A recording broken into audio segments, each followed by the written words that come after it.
कल जो हमने डिस्कस किया था उसको पहले मैं थोड़ा सा सम अप कर देता हूँ, फिर आगे बढ़ते हैं। जनक जी ने कुछ सवाल पूछे थे अष्टावक्र जी से कि ज्ञान प्राप्ति कैसे होती है, उसका क्या उपाय है, मेरी मुक्ति किस प्रकार होगी। इसमें एक ऑनेस्टी नज़र आएगी इन सवालों में। मेरी मुक्ति किस प्रकार होगी मतलब कि वो देख पा रहे हैं कि मेरा जो माइंड है वो रेस्टलेस है, मेरे अंदर डर है, मेरी लाइफ में कुछ प्रॉब्लम्स हैं at a psychological level. There are problems which I am facing, जिसका मेरे पास में जवाब नहीं है। देन वैराग्य कैसे प्राप्त होता है। वैराग्य को सही से समझना बहुत ज़रूरी है, क्योंकि इसके जवाब में अष्टावक्र जी ने कहा यदि तुम मुक्ति चाहते हो तो विषयों को विष के समान छोड़ दो। तो लोगों ने क्या किया, ऑब्जेक्ट्स को छोड़ दिया, लोगों को छोड़ दिया, हर चीज़ को छोड़ दिया। लेकिन यहाँ पर जो छोड़ने की बात हो रही है वो अंदर से छोड़ने की बात हो रही है, समझ के लेवल पे, ना कि एक्चुअल में बाहर से। तो विषयों को विष के समान छोड़ दो। तो फिर क्या करें, जितने भी ऑब्जेक्ट्स हैं उसको कनेक्ट कर दो, सब कुछ जो भी आप सुबह से रात तक कर रहे हो उसको कनेक्ट कर दो ब्रह्म विद्या से। ब्रह्मन मीन्स द अनलिमिटेड। उसको समझने की जो नॉलेज है उसको ब्रह्म विद्या बोलते हैं, उसी को सेल्फ रियलाइजेशन बोलते हैं, उसी को आत्मज्ञान बोलते हैं, उसी को तत्व बोध बोलते हैं, उसी के अलग अलग नाम है। सारे के सारे वेदों में सिर्फ उसी की बात करी जा रही है। जो भी कुछ बताया जा रहा है वो उससे कनेक्टेड है। तो अगर हम उससे कनेक्ट करके चीज़ों को समझ रहे हैं तो हम सही ट्रैक पे चल रहे हैं। तो इस सब को छोड़ दो। छोड़ दो मतलब समझ के लेवल पे छोड़ दो। और क्षमा, सरलता, दया, संतोष एवं सत्य का अमृत के समान सेवन करो। ये सब क्या है? क्षमा मतलब कि लोगों को माफ़ करो। प्रॉब्लम क्या होती है कि जब भी हम कुछ पढ़ते हैं, सुनते हैं, समझते हैं तो हम उसको लिटरली ले लेते हैं। हम कहते हैं अच्छा इस बुक में लिखा है तो मुझे यही करना है। ये बेवकूफ़ लोगों की निशानी है कि इसका मतलब सबको क्षमा करो। किसको क्षमा करोगे? कहाँ क्षमा करने की बात की जा रही है? अगर कोई आदमी क्राइम करेगा उसको क्षमा करोगे? एक को क्षमा किया तो सारे क्रिमिनल बन जाएंगे, पूरी की पूरी सोसाइटी क्रिमिनल बन जाएगी। तो कहाँ पर एक्शन लेना है, कहाँ पर नहीं, ये हमको समझना है। क्षमा कहाँ करना है? अंदर करना है। बाहर से उसे दंड देना है। हम इसका उल्टा करते हैं। बाहर से अपने आप को अच्छा दिखाने के लिए, जो साधु महात्मा टाइप के लोग हैं, बाहर से दिखाते हैं नहीं नहीं मैंने तुम्हें माफ़ कर दिया। लोग भी, साधु महात्मा ही क्या और लोग भी मन ही मन उसके बारे में उल्टा सोच रहे हैं, सामने वाले के बारे में, और मुंह पर हंस करके उससे बात कर रहे हैं। दिखावा। मन ही मन उससे जल रहे हैं, उसका बुरा चाह रहे हैं, लेकिन बाहर से उसे ऐसे दिखा रहे हैं कि हमसे अच्छा दोस्त तुम्हारा और कोई है ही नहीं, हमसे अच्छा रिश्तेदार तुम्हारा और कोई है ही नहीं, तुम हमारे सबसे खास हो। ये करप्ट लोग हैं। करप्ट लोगों के लिए ये सब नहीं है, ये जो अभी हो रहा है यहाँ पर। क्षमा मतलब क्या? अंदर से बिल्कुल खाली, किसी के लिए कोई नफरत नहीं, कोई किसी से गिला शिकवा नहीं, कुछ नहीं। उसका जो नेचर है वो कर रहा है, मेरा जो नेचर है मैं कर रहा हूँ। वो अगर कुछ ऐसा करेगा जो सबके लिए खतरा होगा या आगे जा कर के एक बड़ी प्रॉब्लम क्रिएट होने वाली है, तो I have to take action no matter what. तो बाहर से मुझे बहुत ही स्ट्रांग रहना होगा, अंदर से बिल्कुल मोम की तरह पिघले हुए, अंदर से कुछ भी नहीं है। गिला शिकवा रखने से क्या होगा? अब ये ब्रह्म विद्या से कैसे कनेक्टेड है? अगर माफ़ नहीं करोगे तो ज़िंदगी भर रोते रहो, सोचते रहो उसने मेरे साथ में ऐसा किया, वैसा किया, ये किया, वो किया। तो आप सुनोगे कैसे? मैं बोल रहा हूँ, सुनोगे कैसे? जो लिखा हुआ है उसको पढ़ोगे कैसे? वो आपके अंदर जाएगा कैसे? आप तो अपने दुश्मन के बारे में ही सोच रहे हो ना। वहाँ से फुर्सत मिलेगी तभी तो देखोगे कि क्या सही हो सकता है। सबके साथ बहुत कुछ गलत हुआ है, सब छोड़ दो, कुछ नहीं पड़ा उस समय।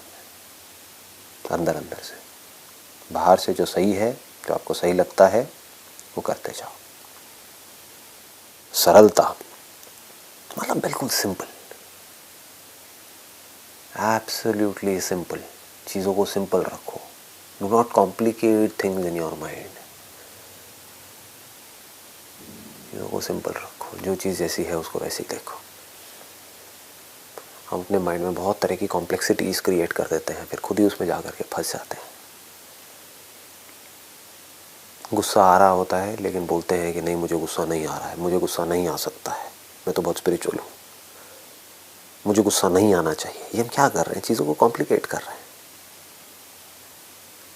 गुस्सा आ रहा है, ठीक है आ रहा है, इसका मतलब क्या है, इस बॉडी माइंड के अंदर कोई कमी है?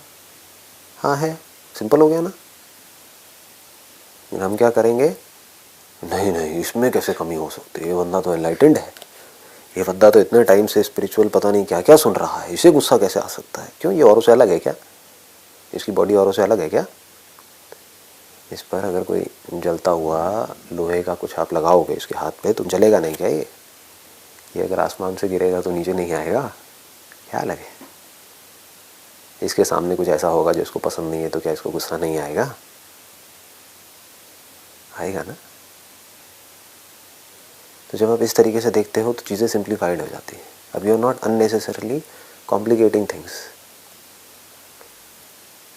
गुस्सा मेरा पार्ट है, इस बॉडी माइंड का पार्ट है।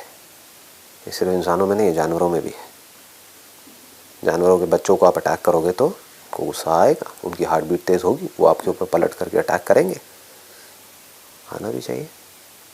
गलत क्या है? ये थोड़ी बैठ करके तमाशा देखो।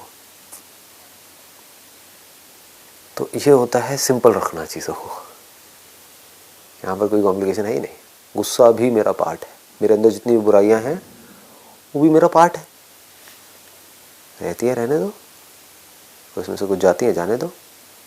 तो आप सिंपल हो गए, सरल हो गए। Otherwise you are always struggling. मेरे अंदर वायलेंस है लेकिन वायलेंस नहीं होना चाहिए, लड़ते रहो। उस वायलेंस के आने से और वायलेंस अंदर क्रिएट होगा। गुस्सा आता है ये प्रॉब्लम नहीं है, मेरे अंदर गुस्सा आया और मैं एक बहुत अच्छा इंसान हूँ, मुझे गुस्सा नहीं आना चाहिए, ये प्रॉब्लम है। यहाँ से साइकिल क्रिएट हो रही है ऑफ एक्शन एंड रिएक्शन। गुस्सा आया और चला गया, कोई प्रॉब्लम नहीं है। गुस्सा नहीं आना चाहिए, इस बात पे मुझे गुस्सा आ रहा है, ये गुस्से को एग्रावेट कर रहा है। अब जो गुस्से का कॉज है मैं उसको नहीं देख रहा, अब मुझे इस बात पे गुस्सा आ रहा है कि मुझे गुस्सा क्यों आया। मुझे गुस्सा नहीं आना चाहिए, वो कभी हो नहीं सकता, क्योंकि जिस वजह से गुस्सा आया वो कॉज वहीं का वहीं पड़ा है, उसको मैं नहीं देख रहा हूँ। मुझे और गुस्सा आ रहा है, क्यों आ रहा है, नहीं आना चाहिए, अब इसकी वजह से और गुस्सा आ रहा है, साइकिल घूम रही है पूरी की पूरी और ये बढ़ती ही चली जा रही है। Be simple, be straightforward, मतलब कि ढोंग नहीं करना है। क्षमा, सरलता, दया। ये दया क्या है? तो अगर बाहर से आपको किसी को मारना भी पड़ रहा है, आप मार रहे हो, लेकिन अंदर से दिल आपका बिल्कुल सॉफ्ट है, बाहर से बॉडी हार्ड है, एक्शन बड़े लेवल पे हो रहा है, बाहर से मारकाट चल रही है, तो आप दयालु हो, दिल आपका पिघला हुआ है, उसमें आप खुद को देख रहे हो, इसको दया बोलते हैं। संतोष मीन्स कंटेंटमेंट, इसको बोलते हैं कि इससे बड़ी कोई और वेल्थ नहीं है। If you are satisfied with what is. इस दुनिया की प्रॉब्लम क्या है, अगर एक लाइन में बोला जाए कि जो है वो किसी को नहीं चाहिए, बस जो नहीं है उसके पीछे जा रहे हैं, जो है वो कम है और चाहिए। ये सब ट्रैप है। जो भी है, जैसा भी है इस दुनिया में, अच्छा बुरा, वो सबसे आप पूरी तरह से सेटिस्फाइड हो इंटरनली। एक्सटर्नली प्रॉब्लम के सोल्यूशन निकालने की कोशिश कर रहे हो तो इंटरनली आपको पता है कभी निकल नहीं सकते, क्योंकि solution is part of the problem, solution is not different from the problem. हमें लगता है कि हम सोल्यूशन निकाल रहे हैं, जो भी कुछ इंसान कर रहा है सोल्यूशन निकालने के लिए, वो सोल्यूशन ही एक्चुअल में अपने आप में प्रॉब्लम है, क्योंकि वो सोल्यूशन निकाल रहा है अपनी लिमिटेड थिंकिंग के अकॉर्डिंग, उसकी लिमिटेड सोच है, not by taking the whole into account. Just looks at a part and tries to find out a solution from his own point of view। और कैसे निकालेगा? कि मेरे लिए सही है, उसके हिसाब से मैं सोल्यूशन निकाल रहा हूँ, तो उसका औरों के ऊपर गलत असर होगा, वहाँ से एक रिएक्शन शुरू होगा, पूरा का पूरा जो स्ट्रक्चर है वो कॉम्प्लिकेटेड हो जाएगा। यही हो रहा है। तो इंटरनली आप पूरी तरह से सेटिस्फाइड हो सबसे, कुछ भी हो रहा है फर्क नहीं पड़ता, पार्ट ऑफ लाइफ है। चाहे इस नेचर में कुछ सही गलत हो रहा है, चाहे जो इंसान कर रहा है उसमें कुछ सही गलत हो रहा है, पार्ट ऑफ लाइफ है। संतोष एवं सत्य का अमृत के समान सेवन करो। सत्य का मतलब के सत्य बोलना है, सच बोलना है। ये बड़ा आउट ऑफ फैशन है आजकल ये जो वर्ड है ना, सत्य बोलना है। ये लोग बोलते भी हैं तो बस ऊपर ऊपर से बोलने के लिए बोलते हैं। What is truth? What is truth? जो हमें सच लग रहा है वो सच है, या जो सच है वो सच है? जो लग रहा है वो सच है, या जो है वो सच है? दोनों में ज़मीन आसमान का फ़र्क है। मुझे ये सच लग रहा है, लेकिन सच क्या है? तो जो लग रहा है वो सब झूठ है, जो है वो सच है। मुझे लग रहा है कि मैं एक अच्छा इंसान हूँ, सच क्या है? अच्छे बुरे की जो डेफिनेशन है उसके अकॉर्डिंग मेरे में कुछ अच्छाइयाँ भी हैं और बहुत सारी बुराइयाँ भी हैं। तो सच क्या है? कि मैं अच्छा भी हूँ और बुरा भी हूँ, ये सच है। मुझे लग क्या रहा है कि नहीं मैं बड़ा अच्छा इंसान हूँ, क्योंकि पूरी दुनिया कहती है कि मैं बड़ा अच्छा इंसान हूँ। आप झूठ में जी रहे हो। तो सच जो है उसको एज इट इज़ देखना, वो सच है। जो है उसको बिना किसी बायस के देखना, वो सच है। आगे बढ़ते हैं। अब वो बता रहे हैं, अष्टावक्र जी जनक जी को बता रहे हैं कि तुम क्या हो। क्यों बता रहे हैं? क्योंकि वो अपने आप को कुछ और समझ रहे हैं, इसीलिए बताने की ज़रूरत है। जनक जी पूछ क्यों रहे हैं? क्योंकि उनको क्लियर नहीं है मैं क्या हूँ। क्लियर होता तो पूछते ही क्यों।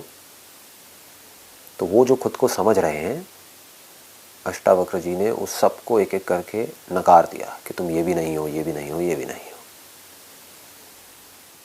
तुम ना पृथ्वी हो, ना जल हो, ना अग्नि हो, ना वायु हो, और ना ही आकाश हो। मुक्ति के लिए तुम अपने आप को इन सब का चित्त स्वरूप साक्षी समझो। मतलब तुम ना पृथ्वी हो। क्या हमारी बॉडी पृथ्वी की नहीं बनी है? हाँ, तो इसका मतलब क्या है? इम्प्लाइड क्या है? तुम बॉडी नहीं हो, जल नहीं हो, ये बॉडी जल की बनी है। अगेन तुम बॉडी नहीं हो, क्योंकि घूम फिर के जो आइडेंटिफिकेशन आती है वो हमारी इस बॉडी के साथ में ही आती है। यही बंधन है। हम अपने आप को ये बोल रहे हैं, यही तो प्रॉब्लम है। अगर हम अपने आप को नेचर बोलते हैं तो वहाँ पर कोई प्रॉब्लम ही नहीं है। फिर तो नेचर में जो कुछ भी है वो सब मैं हूँ।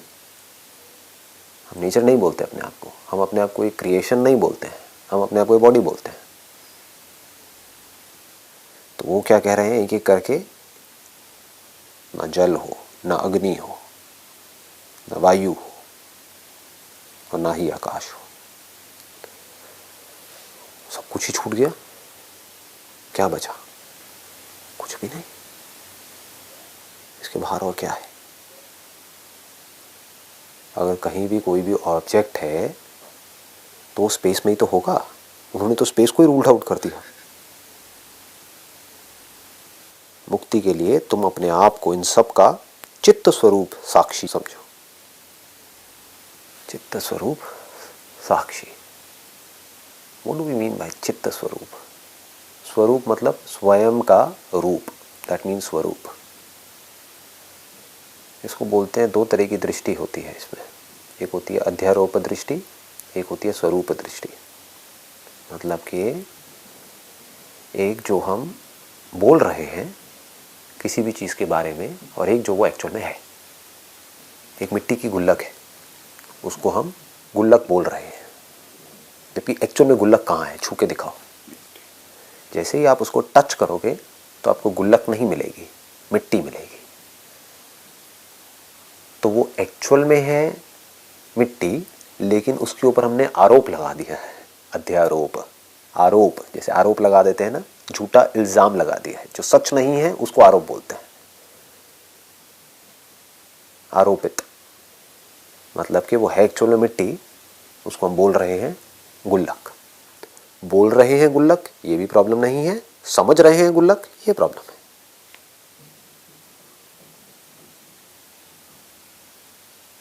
ट्रांजैक्शन के लिए हम बोल रहे हैं कि गुल्लक है, हाँ क्या दिक्कत है, इसकी जो फॉर्म है वो गुल्लक है। तो तुम अपने आप को इन सब का चित्त स्वरूप साक्षी समझो। व्हाट इज चित्त?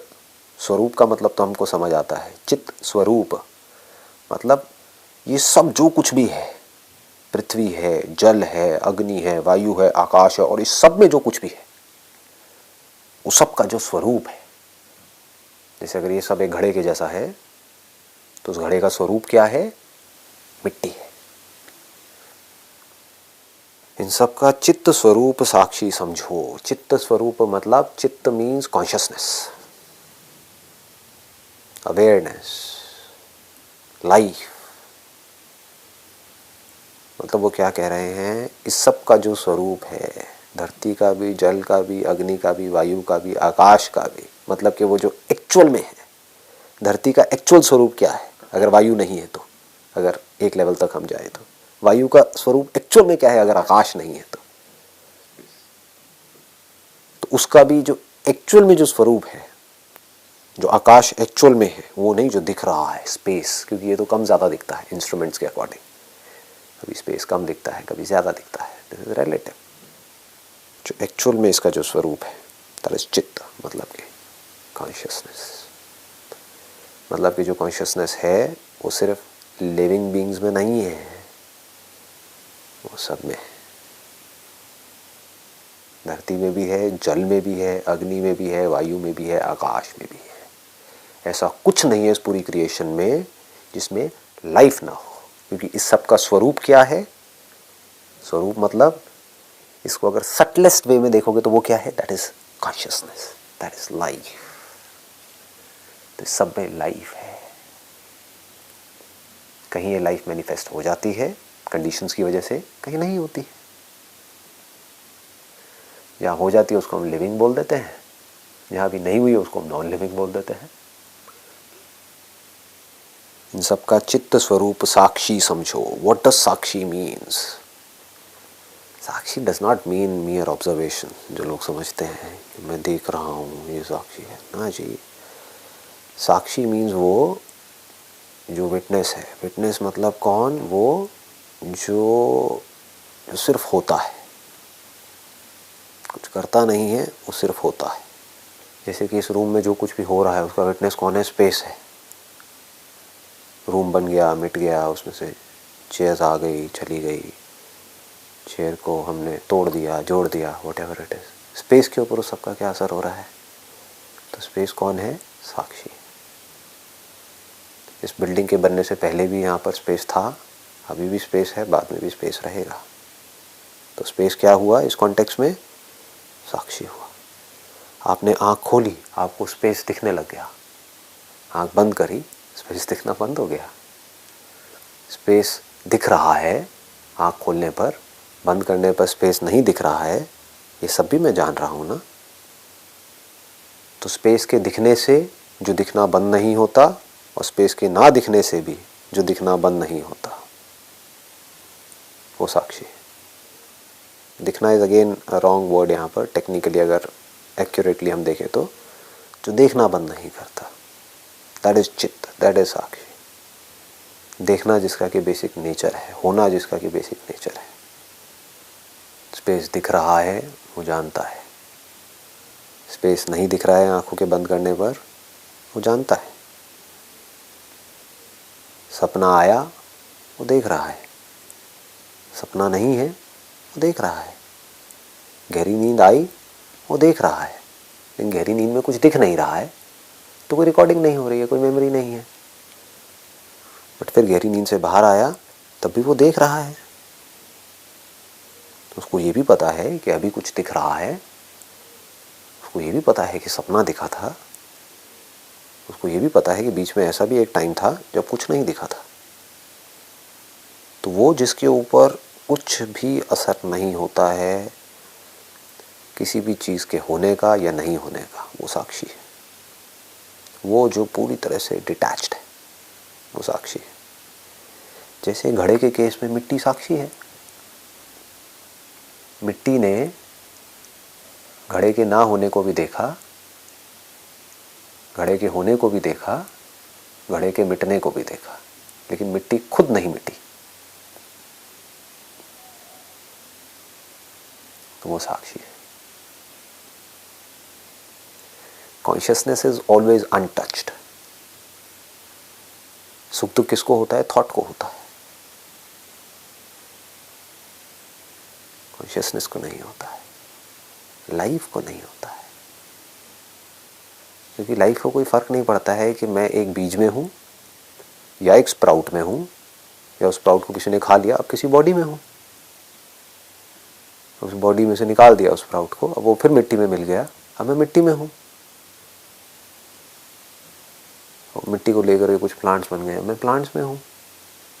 लाइफ को कोई फर्क नहीं पड़ता है। तो वो साक्षी है जो कि सब कुछ देखता रहता है। आज ये क्रिएशन है, कल नहीं होगी। आज ये प्लैनेट है, कल नहीं होगा। तो ये सब कुछ चला जाएगा, मिट जाएगा। बस जिस मटेरियल का ये सब बना है वो नहीं मिट सकता, क्योंकि अगर वो मिट जाता तो कुछ होता ही नहीं। ये जो पूरी की पूरी क्रिएशन है, अगर इसका कोई मटेरियल नहीं होता, कोई सब्सटेंस नहीं होता, तो ये क्रिएशन भी नहीं होती। कुछ नहीं में से कुछ कैसे आ सकता है? इम्पॉसिबल जी। कुछ ना कुछ तो है ना।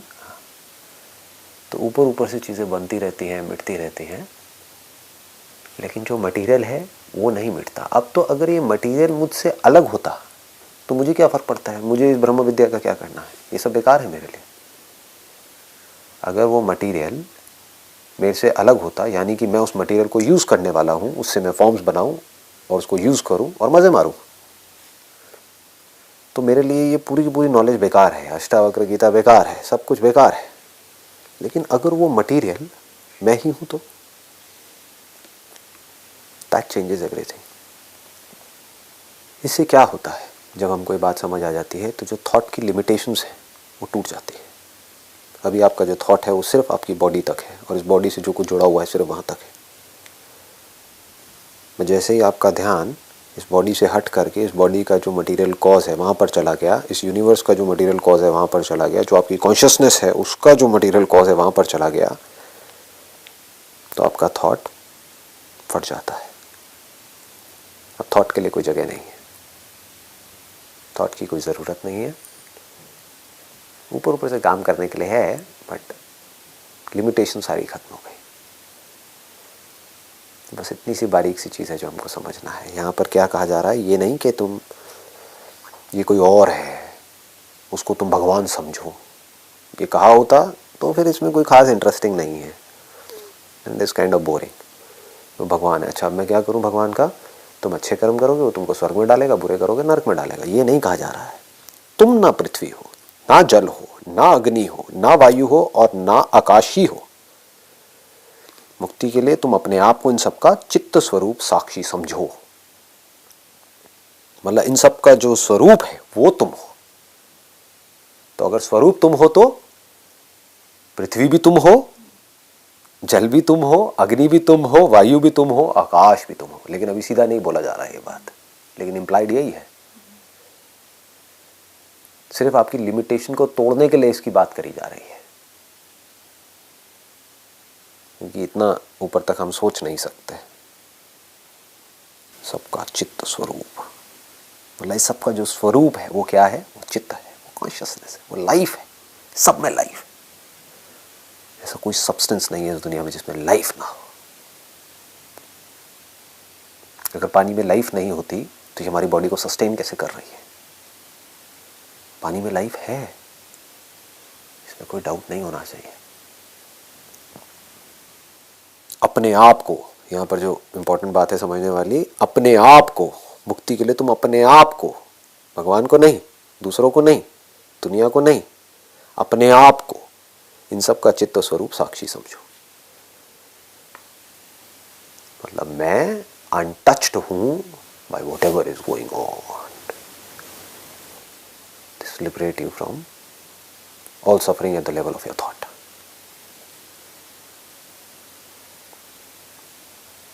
बाकी कल देखेंगे. चलिए जी, सी यू.